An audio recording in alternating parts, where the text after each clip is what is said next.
Sometimes scrapbooking doesn't quite go to plan, even for a professional scrapbooker like me. Professional.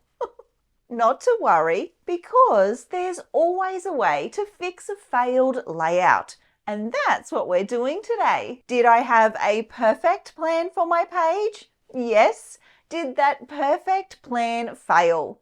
Also, yes, despite having a sketch and beautiful supplies to work with, things didn't quite turn out as I imagined. If you want to see me fail today, you've come to the right place. Today, I'll share the big mistakes I made while creating this layout and how to fix them so that no one will ever know, except you. Shh. You're going to love how this works out, so we best get started. Here's a look at the supplies I'll be working with today. They are from Hip Kit Club, and a reminder that if you use my link in the description box below, you do get 10% off your order. I'm also working with this sketch and some Distress Oxide ink. Now I know what you're thinking. Obviously, the mistake I made must have been with my mixed media. Well, actually, no. I made several mistakes putting this page together, and not one of them was mixed media related. I know, right? Crazy. Okay, so I have started where I normally start and did create a frame for the outside edge of my layout.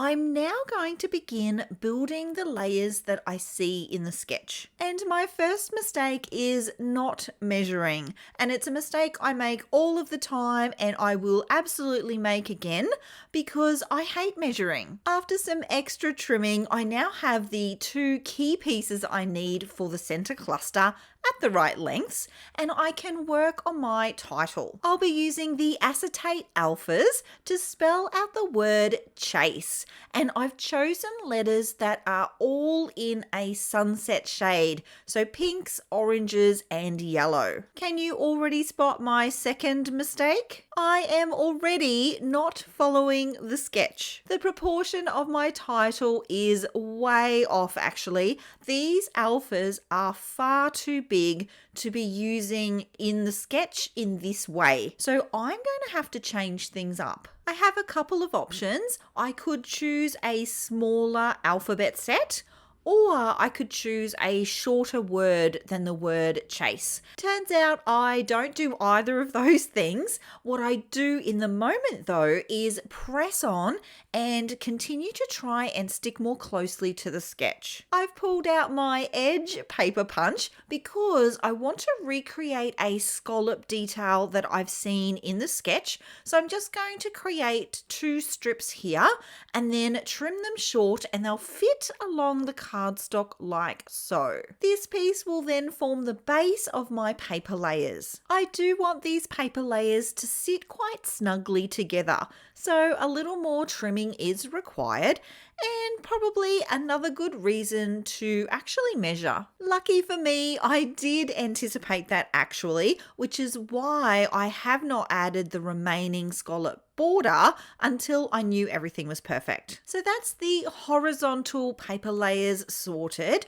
I can now start working on the vertical paper layers. In the sketch, these are paper strips and would be a great way to use up any paper scraps that you have. I didn't have any of those to work with because this is just my second layout with this kit. So I'll just go ahead and create my own right before I make mistake number 3. In my mind, I was working ahead here and I knew there were some feature elements in the sketch that needed to run along this vertical line.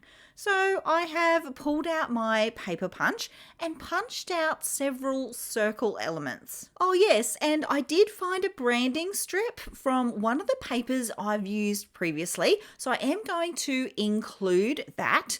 But back to the circles. I'm sure you're thinking, why are the circles such a big mistake? Couple of reasons. Firstly, I have my proportions wrong again. These circles are too big. They are 2 inches in diameter. And secondly, working with circles is my kryptonite. I've no idea why I thought they were a good idea here. I'm really surprised at how long I pull my hair out with those.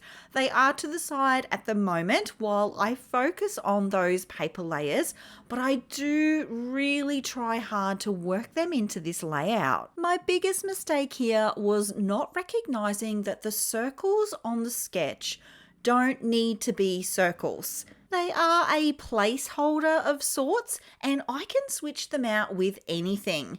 And the funny thing is, the moment that I sort of remember that, my mind goes, oh, that's right. These don't have to be circles. The layout comes together much more easily. It is time to lock into position the parts I am happy with, and that is all of these lovely paper layers. Now you will notice that none of these layers are attached to my background, and there's a good reason for that, which I'll get to here in a moment. I'm ready to commit to the placement of my title, and I have thrown caution to the wind here. I am going to change things up from the sketch. It won't fit to the left of my photo, so I'm going to run it along the bottom edge of my paper layers there. If I could remake this page, I don't think I would make this choice again. I think what it comes down to in the end isn't actually the placement of them. I think it comes down to readability. They are vellum, so you can see what's behind them, and it's a bit busy back there. There are quite a few pattern papers going on, and I do think the letters get a little bit lost on top of that. The saving grace is that they are actually easier to read in real life here than on the screen. So yeah, the physical layout does look a little bit cleaner and a little bit clearer than what you're looking at. Don't mind me here fussing with circles, nothing to see here. Moving on to my stitching. My title is well and truly locked into place now, and I've also added a stitch detail along the edge of the scallop there. Are you ready for my next big mistake? Watch me while I tear my background. I guess I'm going to have to find something to cover that up. Whilst forcing that floral piece behind the letter there did tear my background, what it also did was open my mind to using more florals on this layout. And that means ditching the circles. I'm so much more comfortable working with floral clusters and creating those than I am trying to work with circles. One lesson I certainly have learned over the years is that I'm far better off creating with my strengths, and that creating should not feel like a struggle, except when it comes to mixed media, for me at least. But I am getting better at even doing that my way. Here's the reason I haven't stuck my pattern papers to the background yet. I knew I wanted to add in this background stencil, and I'll be using some Distress Oxides with it. I do like a very clean look for my mixed media, so I am just going to go with one of the colours and really simply add it to the mask with this brush. This is pretty much the only way that I apply ink through a stencil these days. I love these brushes. I love the control that I have over the ink. I can start off very gently and softly and apply a very thin layer and build things up from there. In case you didn't guess, I am recreating a sunset of sorts here. So I'm going to blend out the edges here. I want to soften it as it gets towards the edge of the stencil. I'm not a big fan of the contrast that's created here, so I am going to soften it with the leftover ink that's on my brush. Now, a lot of this will be covered up by my pattern paper and photo. That's the plan, something like that. Can you see now how it looks more like rays from the sun? I'm going to emphasize this by adding in these very cute puffy clouds. The idea is that the background of the layout is actually an extension of the photo.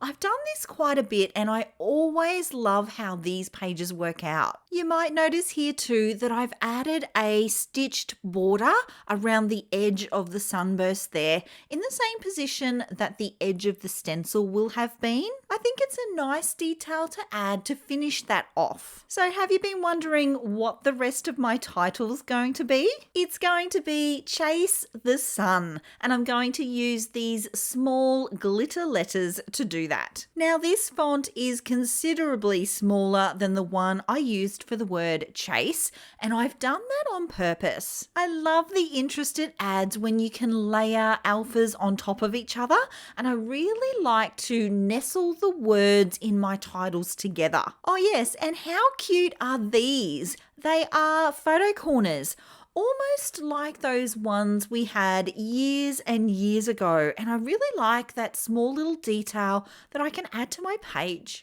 The time has come when I am finally ready to see the light and remove these circles. And I am going to run with creating some floral clusters in their place. I auditioned this floral wreath quite a bit actually, and in the end only use that smaller section. I don't use this larger section at all on the page. I'll save that for another day, but the smaller section on the right there, that does stay. Don't be afraid to cut up your die cuts. Sometimes an entire piece of a die cut just doesn't work on a layout, and it's a really great way to be able to stretch your supplies. You can use a piece here and a piece there. I will say at this point that I think the sketch has almost completely gone out the window.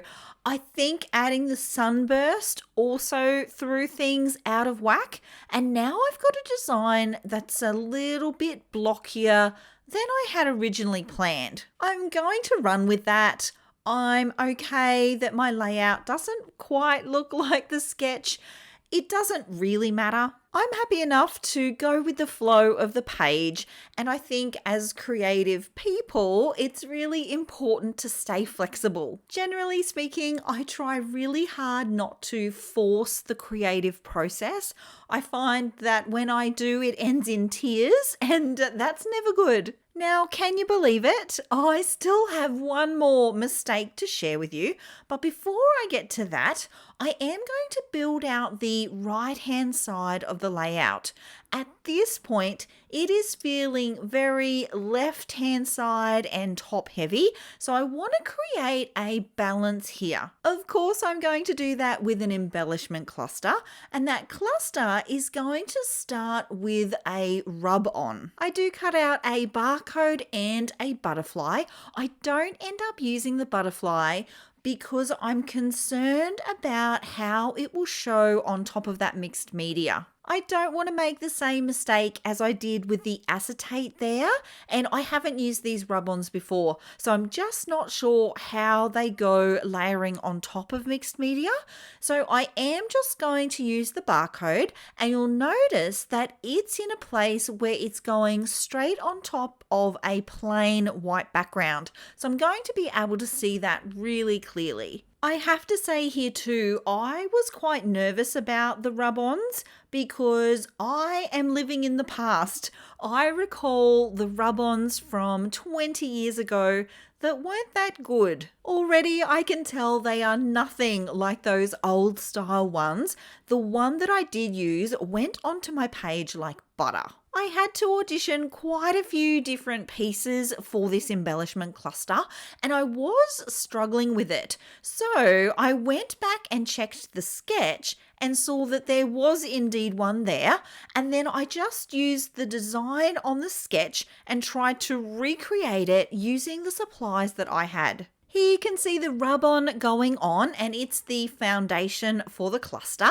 And then I have just a couple of floral elements and then a long skinny sentiment. I did finally get the proportions right, and you can see how I filled in that right-hand side of the page, and things look a little more balanced now. Things are getting serious because I'm gluing stuff down, and it's in the gluing that I make what I consider the biggest mistake of this entire layout. I've mentioned to you so many times that liquid glue and acetate are not friends. I know this. So please tell me why I did this.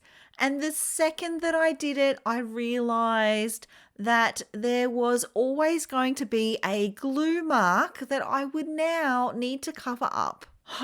It's so silly of me because I know better. Puffy stickers to the rescue. I start with a butterfly, but I actually changed that out for just a round sentiment sticker. It says early morning, and I'm going to use that to sort of form part of my title. I'm really surprised at how many word sentiments I ended up getting onto my layout. They're a super simple way to help you tell the story of your photos, and we all know how very important that is. I know this video has been about highlighting my mistakes, but you know what? The biggest mistake of them all would be to not document these memories. All the things I've pointed out today don't matter one bit. Chances are you wouldn't have even noticed them had I not pointed them out. You might see the flaws in your pages, but I promise you, your family and friends do not. I truly believe that we were created to create,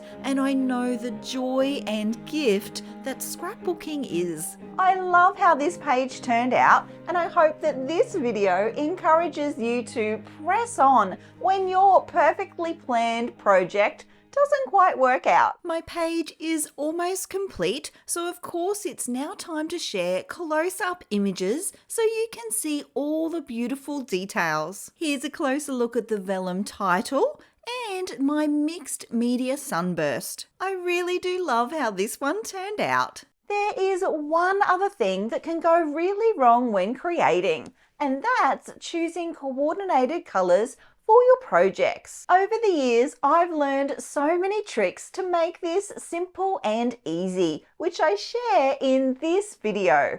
If you're finding it hard to choose coordinating colours for your projects and don't want to learn a bunch of colour theory, be sure to watch it next.